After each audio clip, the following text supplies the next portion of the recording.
And hello, movie lovers, and welcome to the show today. For today's podcast episode, we're going to be doing a Quiet Place spoiler review. So if you haven't seen The Quiet Place or anything like that, and you're not wanting spoilers, go on ahead, go to my other episode for a non-spoiler review.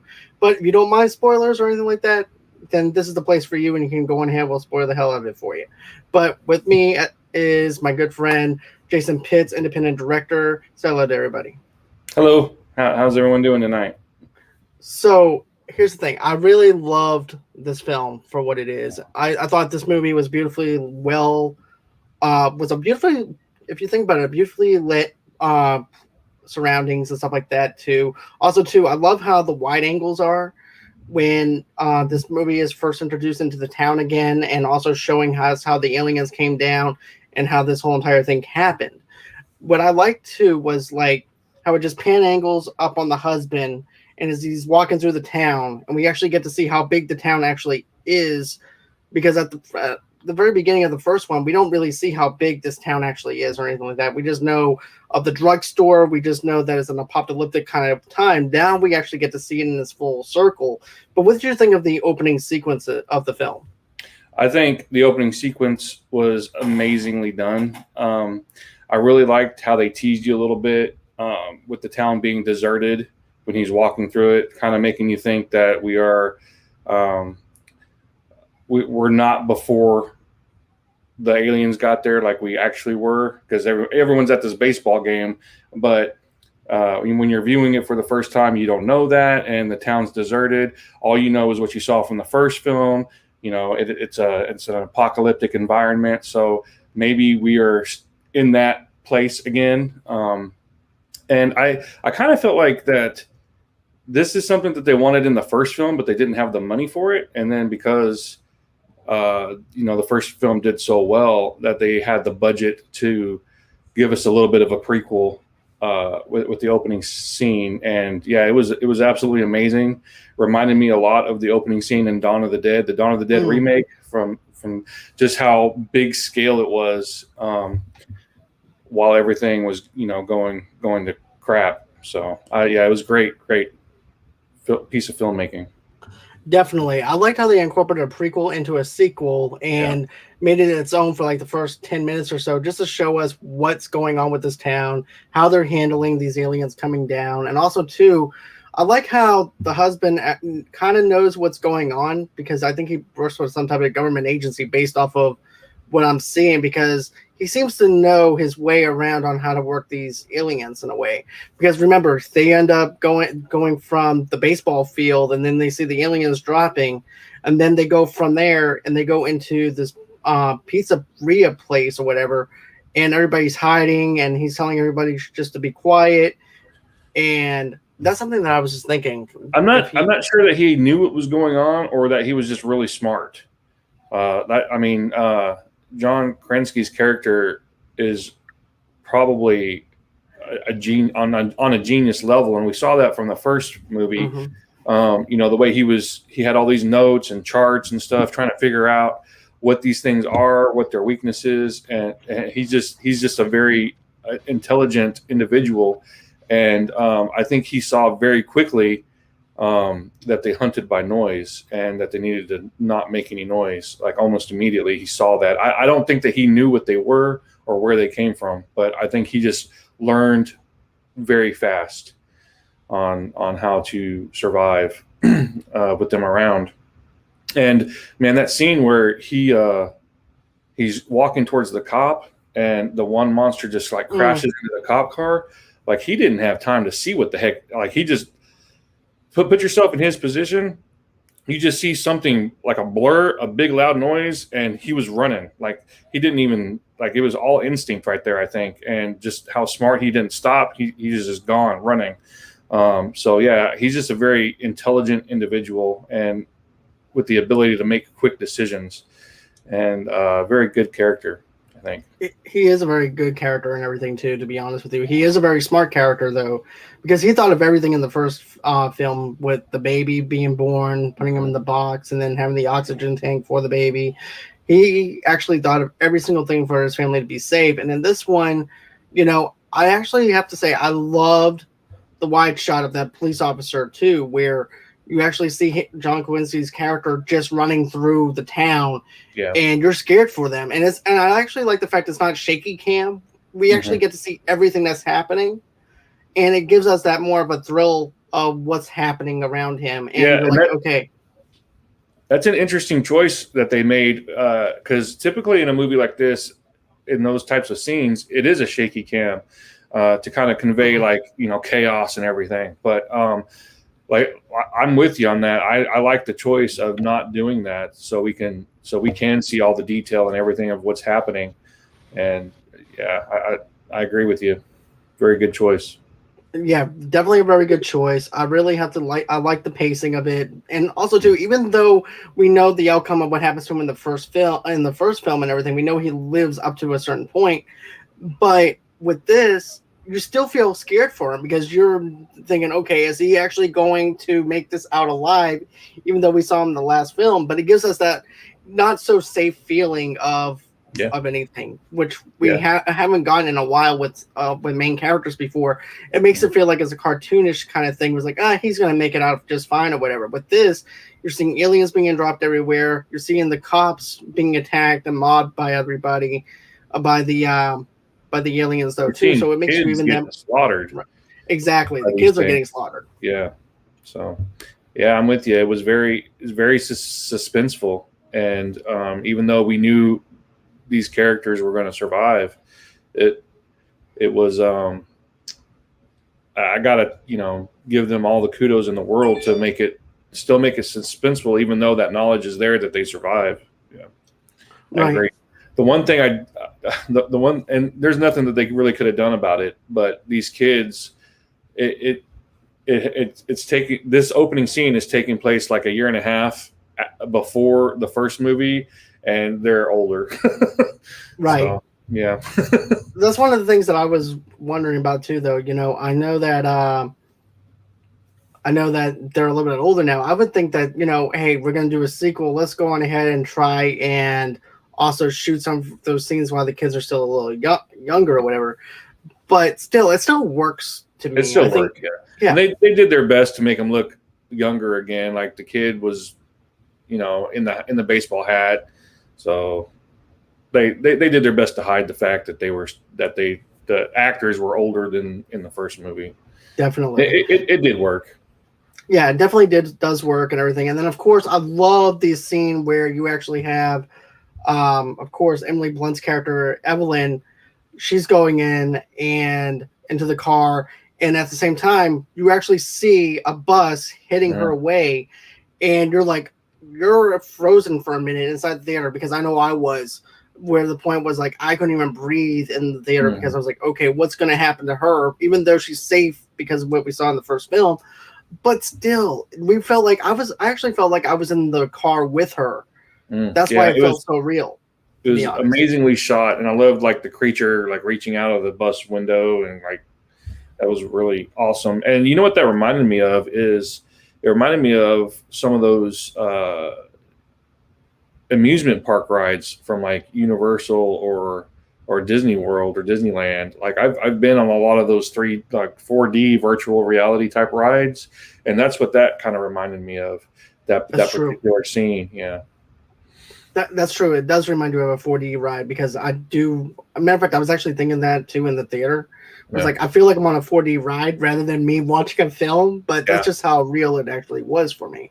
Then of course, like I mentioned before, inside the diner, where you see this girl's phone go off, and at that moment we know that for a fact that they need to get out of there. They're in trouble. And then right. And then John Krasinski's character just goes on ahead, tells his son, come on, we got to go. And then they rush out. And then also, too, I like how it pays homage to the first film, because then we see Emily Blunt's character going into the drugstore that they where it all took place in the first movie. So I like them playing homage to the first film. We even before the aliens attack, when he's on his way to the baseball field, and he's buying the apples and the produce and stuff, he actually walks by the shelf with the rocket ship that kills his son in the first film. Yeah. Which I thought, I'm like, okay, I love the Easter eggs that I'm seeing from from the first film and stuff like that. Little Easter eggs here and there, not very forced. It was perfect. And then after we see all this happening, that's when we get into our sequel. And this is also taking place right after Emily Blunt's character and them leave the house out of the farm and everything. And we actually get to see the massive damage that the aliens have done to their barn though, too. Because it's all happening at nighttime, so therefore we don't see the massive damage that's actually been done. And when she walks out that door at the ending of the first film, we don't see the damage that's been done. But there's huge amounts of damage that are being done in this film. Yeah. Everything's destroyed. Yeah. Yeah. And then, she's trying to do the best she can. She has a baby and everything inside that box that her husband made her. And everything, and they're trying to find refuge. They're trying to find some type of sanctuary, and I love how you have this wide view of things around them, because you're wondering how big the places that they're actually traveling to actually are, and then you finally go on ahead, and you're getting closer to where her son winds up getting caught into the bear trap. Mm-hmm. And everything too, because there's also traps around that area, and we know somebody's living near there, because of course that's also part of the trailer. But still, it to me, there's a difference between seeing something in a trailer on a smaller screen and then seeing something on a bigger screen, and it amplifies it even more. And I just felt horrified for that family and for the kid, because you don't know what kind of people this other person might be or whatever. They could actually kill you, loot you, whatever it is, for whatever items they need. But, what did you think of that whole entire sequence? Yeah, I liked it. The bear trap with the kid was intense and well done. And it had me afraid for them for sure. I love the introduction of the Cillian Murphy character. I know he was at the baseball field, and they kind of foreshadowed his role in the film earlier. But I mean, it's once you get to this part, it's kind of similar to The Walking Dead, and Cillian Murphy's character even says it, like, anyone who's left isn't worth saving. So it does. You are afraid. On one hand, you want them to find somebody who will help them, and then on the other hand, you're afraid to meet new people because you don't know who they are or what they may do. So, yeah, that aspect of the film was well communicated, I thought. Yeah. Same here as well. And matter of fact, I thought Emmett, which is the character that you're mentioning, I feel like with him, he was close to what we got with Shane from The Walking Dead, to be honest with you. I thought that he resembles Shane in a way. Really? Because of the fact... Oh, go on. I think Shane was more ruthless than Emmett is. I can see what you're saying, where they both want to protect people that they perceive as their family, but I think Shane was way on a... I mean, I don't think Emmett would shoot an Otis in the leg and leave him there. You know what I mean? No, definitely not. But what I mean by that is, how she comes into his world, and he goes, "Okay, you have so much long that you can stay, and then you have to leave." Yeah, that right there had a little bit of Shane to me, because I could see him telling that to somebody else. I can see that. Yeah. But, then, of course, I like the whole entire thing where you have this underground area where they can't really get into, where these aliens can't get to them or anything like that, and that Emmett's actually set up. And then, of course, they also have like a little, they have another room where this boiler room is that they get into. And basically they can shut the door, but they're only allowed so many minutes of airtime before they start losing. Yeah. Right.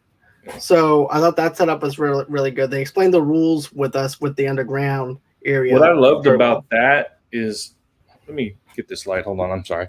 But what I loved about that is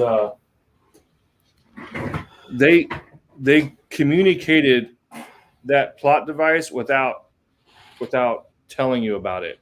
Like, it would have been really easy for Emmett to be like, hey, we only have a certain amount of time in here before we run out of oxygen. Just like one throwaway line to communicate that to the audience. But they didn't. They chose not to do that, and they chose to communicate that to the audience in a way that is visual, and he's just got this timer that he keeps resetting and opening the door, and so we catch on pretty quick.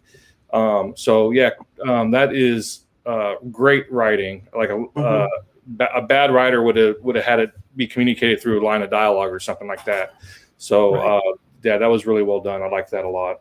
That's something I have to say is I feel like this movie makes the audience feel smart because like you said, the dialogue and everything, somebody could have added in the dialogue to where they would actually put that in there, and they don't treat their audience like they're dumb or anything like that. And that's something I really appreciate from a director or a writer, where they actually go ahead and just tell you basically off of a timer or, or maybe just, simple actors looking at each other and stuff like that, so that's something that I really appreciate with this film.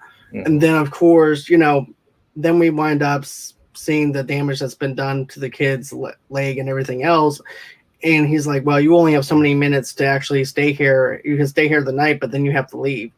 And then at that point, they're trying to actually heal his leg up to where they can go.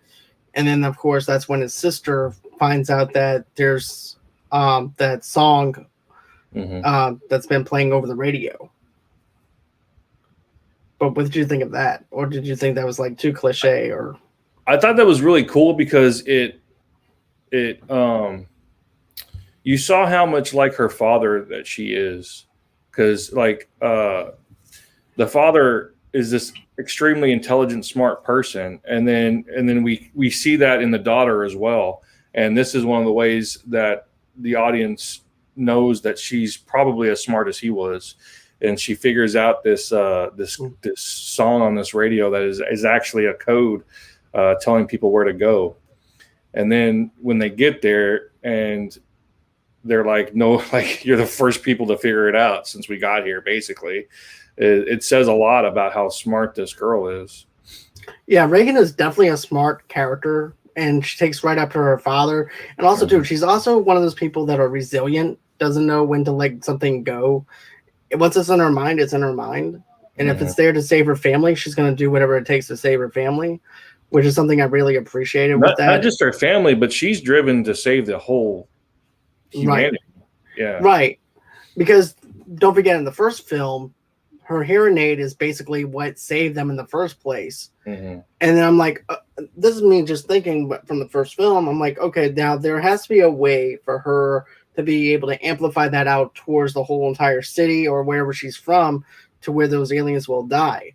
And I thought we would actually get that in the first film, but no, they ended up putting it into this film, which I really appreciated, and they actually used it to its advantage. And I thought that was actually a really good way of actually getting another weakness into the aliens and everything else. And then of course, then after she hears the song and everything, she decides that she's going to go on her own adventure and everything, even though her brother tells Reagan, do not go. You need to stay here. I'm going to be telling mom and everything when she wakes up. And she just, next morning, she's gone. Yeah. And so, very not only brave. that, Reagan is also as a deaf character. So therefore it makes it even more scarier for somebody that's actually deaf. Even the actress is deaf in real life though, too. And everything, was just really impressive on that caliber though too.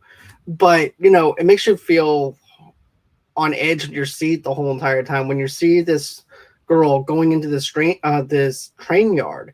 And the train yard scene looked awesome, to be honest with you. I love the wide shot of the train yard. It looked fantastic. And it gives you, here's the thing, with these wide shots, I love how they actually glue you into how big the setting actually is. It doesn't look so small. And Reagan is going into this train yard, and then next thing you know, she winds up making some type of noise or whatever. And then all of a sudden this alien comes out of nowhere.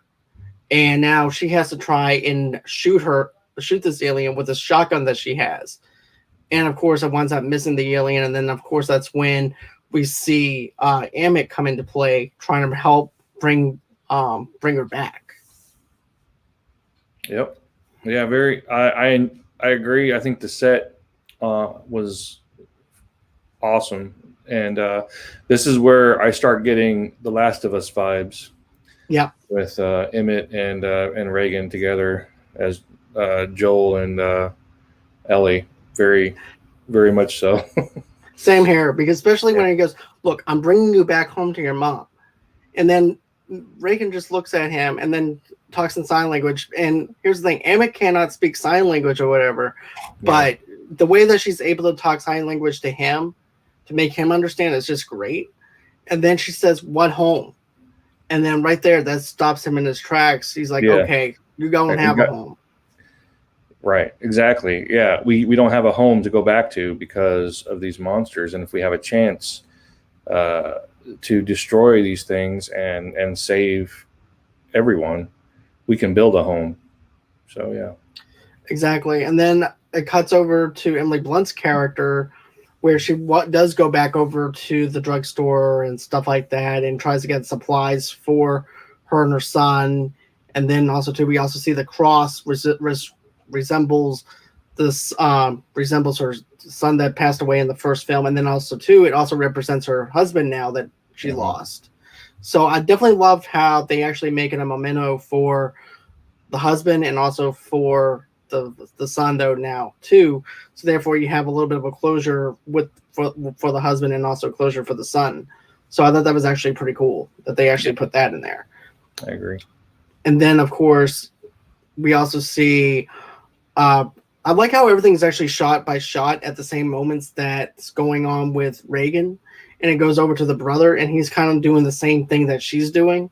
In a Hmm. sense, he's doing his own exploring inside this building area where Emmett's been located at, and then at the same time, Emmett and Reagan is doing their own exploring where these boats are because that's where they're trying to get to is this island that's playing that song beneath the ocean or something like that. I forgot what the name of the song actually is. Yeah. I know I've heard that song a bunch of times, even on the Meg movie. To be honest with you, Yeah. uh, but yeah, so we wind up seeing her brother go up the stairs, and then she winds up finding a dead body up there that happens to be been there for a long time, even when Emmett was around. And then at that same What, moment, what did you think about that? at first I was like, okay, is this part of Emmett's family? Hmm. That's another Yeah. initial thought. I felt like it was a huge red herring because I the way the film is paced there, going back and forth, like you were mentioning, I felt like uh, the boy was going to find something that clued us in that Reagan was in trouble, Mm, and that Emmett wasn't a good guy, uh, and that he was actually a villain or something, and was probably going to harm her. And I think that that was Emmett's wife that the boy mm, found, and I really that really sent me down a rabbit hole. I was like, oh my god, are mm. they going to make Emmett a villain?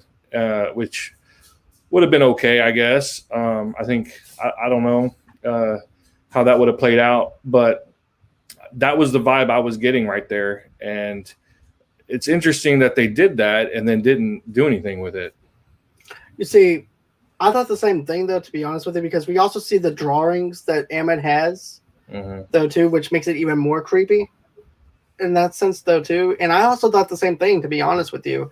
I thought, okay, Reagan's in trouble. Emily Blunt's character now has to go in ahead and try and get her daughter out of that situation now. Hmm. But instead, he, I'm glad, to be honest with you, I'm glad they didn't go that route of him being a villain, because I feel like your main target is the aliens. Getting rid of the aliens is your main focus. If you put too many other elements into this film, it might take me out of it, because I don't really feel like I need to have a big bad actual villain whenever It they're actually going after the other ones. so what it did instead of doing that is actually more interesting for the character because I think that they came to him just in time. Like I think he was on the verge of insanity and they brought him Mm-hmm. back.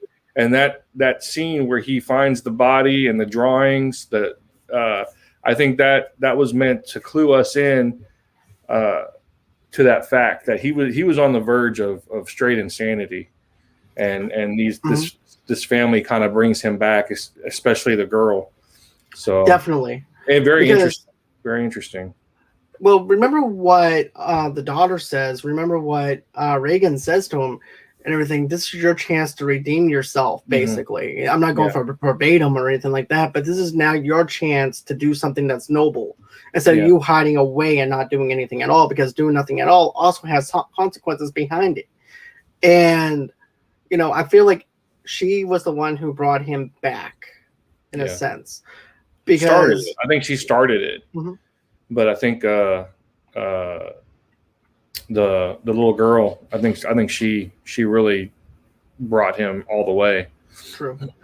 Because here's the thing. I'm thinking that if they didn't come around, I think Emmett would have probably killed himself. With him either that or turned into some insane person. Yeah, but you're probably right. He probably would have killed himself.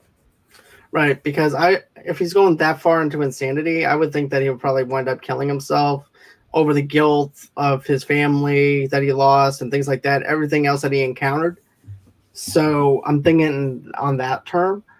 But, I definitely loved how the kid discovers the body, and then, of course, he winds up falling over to try and catch himself, and then that's also what causes the aliens to go ahead and try to attack that area. And then at the same time, now you're dealing with looters. You're dealing with other bad people in this universe, which I liked. I liked the fact that they actually put them in there and they're not there for the whole entire movie or anything like that, where they're holding the daughter hostage. Now it comes to a time of doing survival. Again, It was very The Last of Us, because that happens throughout the game. Right. Both games, really. But you run into bad people that you have to take care of, and the monsters are actually really close to the clickers as well, I think. That's true. Yeah. And then at that point, they're trying to take Allie in. Not Allie. Trying to take Reagan in. Reagan. Yeah. Yeah, Reagan. Reagan in and everything too. And at the same time, Emmett is actually being held hostage too, and he's thinking the worst for her, because they're going to use her just like how they use in this other little girl to do their bidding and stuff. And of course, she can't hear. Reagan can't hear or anything like that either. Mm-hmm. So I liked how you see Emmett in this, how scared he is for her, and he tells her to dive, giving her the keyword to dive under the water on his mark. Mm-hmm. And then, of course, that's when we see him strangle himself underneath the water. He goes underneath the water though too, and he also his neck is also wrapped around with a noose and everything too. So, what did you think of that scene? Well, I liked how it threw back to the beginning of when he asked her about how to say dive. In sign language, it's the one sign language word he knows, and so that was a really good payoff and throwback to the beginning of when he learned that at the baseball game, and so that was well done. I think the monster coming in and just killing all of those the looters and those guys was awesome. Like you said, there's another wide shot. This movie's full of just these beautiful wide shots, and this thing comes in on the dock and just throws all these people around. This is when I started thinking about I never have seen these creatures eat anyone. This scene in particular is what made me start thinking about it. It just comes in and just starts slashing and throwing people around. What are these things doing? I don't think they're hunting for food, or they're just hunting us just to kill us. What I'm thinking is the fact that they don't like the noise, so they don't know what to do with the noise, so they're going to try and kill anything that. But they use the noise to they open up their head to let the noise in. If they didn't like the noise, they would close it and protect, not hear it, right? True, but also too, I feel like they're hunting, but when they find something, they don't eat it or anything; they just slaughter it. So I'm kind of confused a little bit. Me too. I'm hoping maybe with the third film, maybe they might break into that, because I like the fact too that they actually gave them another weakness aside from the noise that the girl has. The water, which I never thought of, to be honest with you. And then I'm thinking whenever they're on the docks and everything, this is when the question starts coming to me. I'm like, can they swim? Mm-hmm. do they have the ability to swim? And then of course they don't. They drown. Mm-hmm. So I'm like, okay, so weaknesses is their big the big thing is water, and then they also can't stand the noise of course with Reagan's hearing aid and everything being reset up. Loud frequency feedbacks. Right. Yeah. So at this point, when it was revealed that they can't swim, I thought you get on a boat, right, and you go like a mile out, and then you make a bunch of noise, and then they all come to you and drown. That seems like a logical thing to do, you know? Yeah. It's like, you know what? Screw the whole entire sequencing thing. We're just going to go on ahead. I'm going to fall in the water, and you're going, and that's going to be it. Yeah. But it doesn't wind up happening that way. And then, of course, it goes back over to, it just shows you how badass Evelyn is, which is played by, of course, Emily Blunt. It just shows you how much of a badass she is, because she's going to do anything she can to protect her kids, including her baby and everything too. Because don't forget, her son Emmett goes back and everything, shuts the boiler room door. Next thing you know it and everything, he can't breathe. And also too, that oxygen tank's running low, which is also another reason why she went into that drugstore in the first place, to get more supplies, more oxygen tanks for the baby. And he's basically trying to share oxygen between the baby and him, trying to survive until his mom gets back. And then I also liked how, you know, Evelyn goes on ahead, puts the oxygen tank down, makes some noise, and then she shoots the oxygen tank, distracting the aliens so that way she can go down to the underground hold where they are. And then she winds up seeing that the boiler room door is actually shut, which is causing the oxygen not to come into the room, because he forgot to take the little white cloth that they have at the time to where it wouldn't lock. The sprinkler system comes on too, making a bunch of noise that helps cover her. Yeah. But yeah, I thought that scene was really, to be honest with you, I was actually on the edge of my seat on that scene. It was like, intense, yeah. Yeah. The intensity of this film is really good when you see this. Yes. Yeah. From beginning to end. So I have to say, I love that. And then, of course, she's trying to revive her son. And of course she does. And then they come out of the room and everything. And then after that, it goes back over to Emmett and Reagan. And then they finally reach the island. And one of the things I learned from The Walking Dead, if there's a bunch of people being happy, there's something that's going to go wrong. They're about to die. Right. Or we do get a really nice moment that kind of mirrors The Walking Dead. I don't know if you remember, but when they first got to Alexandria, and Rick heard the sound of children laughing, and his reaction to that, just going from like this hardened, grizzled person to like his face just falls, and he becomes like almost to the point of crying, just from the sound of children laughing. And we get almost the exact same scenario with Emmett when he hears the children laughing around the campfire. I felt like it was just like straight out of that scene from The Walking Dead. Definitely, because you see a little bit of a human side to Emmett. Don't get me wrong, we saw a human side to him whenever he's with Reagan and everything, but now we actually see his defense drop, and his shields are down, and we have that little heart-moving moment with him, because he looks at the other people and everything around him, and he goes on and he asked, as a matter of fact, the name of the character is A Man on the Island. That's the name. That's the credit. Yeah, that's his name. A Man on the Island is actually, which is played by Digimon Hanso. And if you don't know him or anything like that, he's a great actor. He played in Never Back Down. He played in Blood Diamond. And other films. This guy is a great actor. I would strongly recommend anything that he plays in. I was shocked to see him in such a small role. Me too, as well. Because here's the thing: whenever I see him, I'm like, it's always good to see him because I don't hardly see him in hardly anything. And then I'm like, well, how long is he going to be around? That's another thing. But I like how he looks at him. I like how Emmett looks at him and he said, "How did you get everybody here? Mm-hmm. What made you think that this would be the great a place for refuge?" He said, "As soon as I knew that they couldn't swim, I knew that we had a chance." Yep.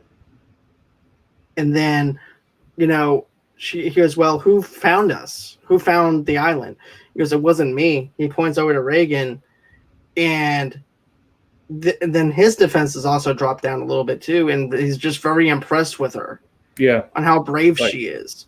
How brave she is, and that somebody actually finally figured out the code that they were broadcasting, which is interesting to me. Like, why do they never explained this, but my question was, why don't they just say it? Like, hey, we're on this island over here. Why does it have to be a code? Like, these creatures aren't listening to the radio. So I don't know. Like, the only thing I can think of is that they want like really smart people to find the island, and it's like some kind of filtration thing where if they just said, hey, we're at this island, come to us, then like some bad people might hear it. But bad people are smart too, so that doesn't make sense to me either. I don't know. Right. I kind of don't get that part. I don't either, to be honest with you. I mean, I like the fact that they gave us that little bit of a nod toward that with that song, but at the same time, I'm like, okay, so if there are bad people over here, they can still find you no matter what, unless they're hiding from somebody else. Yeah, that's another factor. But still, there's another thing that we forgot to mention, though, too. Whenever they're escaping off that boat dock, there is another boat that happens to have one of those aliens on that boat. And at first I'm thinking, okay, maybe that alien might just go on ahead, fall in the water, and he's dead. Mm-hmm. No, he winds up on that island with them. Yeah. And so episode B is the same boat that we saw from the boat docks and everything. And then, of course, we wind up seeing Emmett going around searching the island, finding stuff. And you know what, though? I was also thinking this, though, too. Like, maybe there's something that they're hiding. I went into instant Walking Dead mode. Maybe, because, you go around traveling around a certain area you don't know, and you wind up finding something you may not want to know. Yeah. And as soon as I heard the little dumps of the boat, I'm like, okay, something's not right here. Mm-hmm. And then we find out what it is, and it's the boat that had the alien on it. Then Emmett puts two and two together that this alien is on the island with them. Yeah. Yep. And tears through everybody. Yeah, pretty much. Just rips through all the kids that were laughing like 5 minutes ago. Yeah, that's my major problem with the film. I love it, the whole thing as a whole, but my major problem is the boat making its way to the island randomly, because these creatures, as far as I know, they can't drive boats, they can't steer. So you have this boat that has been untethered from the dock, and it's just floating there. It could go in a million different directions. It could get caught on, half a dozen different currents, but it just happens to very quickly make its way to the island that they went to. Especially a boat that's not running either. Exactly. Yeah, it's just floating, right? It's just floating. And so, that didn't make sense to me either, to be honest with you. That's one little small nitpicky thing I had with the film. That's my biggest flaw in the movie, is that plot point there. There's the music. I don't understand the point of the music on the radio, and then this boat making its way to the island are my two major gripes. Well, I just had an idea on why they put the music in there, though, too. But it also goes back to them saying, well, why didn't they just go on ahead and just say where they are? Yeah. But I'm thinking maybe because, hey, look, you guys are not the only ones out there. We're out here, too. Mm-hmm. And we're located at this island. But that still doesn't fit. Yeah. That's still the same thing. Same thing, yeah. So hopefully they'll explain that in A Quiet Place 3 whenever this does happen and everything. But, that's like a little small thing that I didn't like about it either. Small little things. Overall, the movie was amazing. The mixing of it was really good. The whole mixing of it, especially whenever. Here's the thing. I even said this in the first movie. Whenever you see Regan's hearing, when you can hear it, I thought the mixing was really well done. Don't get me wrong. I've seen that effect a bunch of times in a lot of movies. It's just a certain way that they've done it in this movie makes you a lot more fearful for that character because she can't hear anything, and it amplifies it even more. And to me, it just works in that aspect. Yeah, movies like this where sound is very prevalent. You're able to like just make sound into almost like another character, just sound itself, right? And really play with that, and it makes for really compelling movies. It's kind of similar to what don't breathe. Don't breathe. Yes, yep. Yeah, kind of similar to that. Yeah, where that's sound, a really good one. Yeah, it is, and it's along the same lines where they play with sound a lot in both the movies. So very, very. And another point that I think is interesting is what's the little girl's name again? Regan. Yeah, Regan. Yeah, her disability, and this family had to learn to communicate without sound. Turned into a strength, not just in this movie, but in the first one as well. Right. And I think that really helped. I love it when perceived disabilities or weaknesses turn out to be strengths, and they save you. And I really think that this family's ability to communicate without sound demonstrated that it was a strength. Same here. I love whenever you have disabilities or something like that winds up being somebody's weaknesses and turns out to be somebody's strength later on in the film, and they don't even realize it until like later on. So that's something that I really liked about the first one as well as this one. I also mentioned that on the first film though too. Then after that happens, we wind up going into the whole entire radio thing after, of course, the man on the island dies. And then so we see that one alien tearing through the whole entire DJ booth and stuff like that, going into the studio. And I was thinking to myself, okay, is Emmett going to sacrifice himself to save her? And is this going to be another factor where she's going to lose somebody else that she cares about? I really thought that too. And I felt like it was really set up because he was told multiple times by different members of the family, you are not, their dad. Like, you're not him. That was told to him multiple times. So I thought that they were really building to this moment where he does the same thing that the dad did in the first one. So I was with you on that. I thought that was going to happen. Same here. And then, of course, that's when she goes on ahead, puts her hearing aid to the speaker, making it amplify out through the whole entire city. Also, too, her brother's listening to it. He quickly removes the earphones and that's also an indication to let him know that she's okay. Yep. But what did you think of how they did that? But also, too, when she's crawling through the window and everything, too, and I'm like this, because she's taking 1 foot at a time, and then you think she's gonna knock something over. It's very suspenseful. Yes. Yeah, I liked it. I think it was done well. The only thing that the whole idea of getting to the radio station and using this mechanism to broadcast the feedback, I don't see how that can work as a whole. The first problem is everyone has to be listening to that. Well, the first problem is everyone has to have access to this radio station.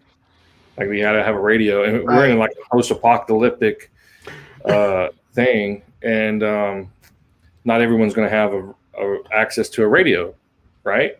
Right. And if they do, how are they going to know to tune into that channel? That's true. Right? That's also another thing. And then the other thing is, so you got to have a radio. You got to know what channel to turn it into, and it has to be working. I imagine electricity isn't working, so you got to have batteries for it. How long are the batteries going to? I don't know. The whole idea. There's a lot of problems with it, but it worked in the movie. I'm just right. Yeah. But we have to assume maybe there might be some other survivors out there that might have been able to accidentally stumble upon it like Reagan did.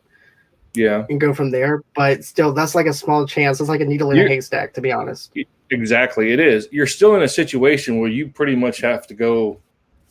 You have to protect, your people and be able to fend these things off as they come, or just go around, one by one killing these things until they're all gone. I don't think the radio station idea. I think it's a cool idea, but I don't think it works practically. Definitely not practical at all, to be honest with you. But this also sets up for A Quiet Place 3 and everything for it to be. Now, what are you hoping for A Quiet Place 3 if you're going to speculate on what they hope that they do? I would like to see more Cillian Murphy. I think I love the actor. And I think that there's a lot to dig into his character that was untouched. A lot of psychology there of what he lost that can be dug into. I love the character of Reagan. I think she's very intelligent. She's very brave, and just seeing her grow in this world could be really rewarding, I think. Kind of like a John Connor thing where she just like becomes this leader of this group of people fighting back against these things. Okay. So I think that's everything that I wanted to say as far as the movie goes and stuff like that. What about you? Any more final thoughts on it? No, I think overall I'd give it an 8 out of 10. I think it was very well paced, very well shot. Acting was great. There's like a couple like just logic problems I had throughout the thing, but overall very good. Okay, and for me, I think it's probably the best horror film we've seen so far this year. I agree, especially with the two other ones that I've seen recently. But we're going to review that one later on, though, because I know that we have something that we want to talk about with Spiral, the Book of Saw. So we'll probably do that one soon. So anyways, that's going to be everything that I wanted to say. As a matter of fact, if I had to go ahead and give this a score out of 5, it would be like a 4 out of 5 for me. So out of 5, I think I'd go 4 out of 5. Yeah. Okay. And here's my question. Where can everybody follow you if they want to follow you? I'm a big Facebook guy, so search for me on Facebook. Jason Pitts on Facebook. I do have a YouTube channel. I have a short film up that you can watch for free there called Alone, and you can just search on YouTube Jason Pitts Alone, and you'll be able to find that and enjoy it, hopefully. All right. And everybody, you guys can go on ahead and follow me at Movie Lovers TV Lovers Unite on Facebook underneath the same. Oh, can I do one more thing? Yeah, sure. I'm sorry. I am shooting a Jason Voorhees fan film in October, and we need all the help we can get supporting it. We have a fundraising campaign on Kickstarter. So you can go on Kickstarter and search for Voorhees Night of the Beast, and you can find that there. I'm sorry, John. I didn't mean to interrupt you. No. You're fine, man. You're totally fine. But anyways, if you guys want to, go ahead and follow me at Movie Lovers TV Lovers Unite on Facebook, on Instagram, and on Pinterest as well. If you want to, go on ahead and get an audio-only podcast episode of this show or whatever else shows that we actually do. Another thing, too, is go on ahead and if you want to, go on ahead and donate to our page. How do you do that? Just go to www.gofundme.com/Movie Lovers Podcast. Then, of course, we want to and follow me on Twitter as well at Movie Lovers Unit. Go on ahead and follow me over there, and those are all the places that you can reach me at. And always until next time, guys, it's been real, it's been fun. Can't wait to do this again, and bye-bye.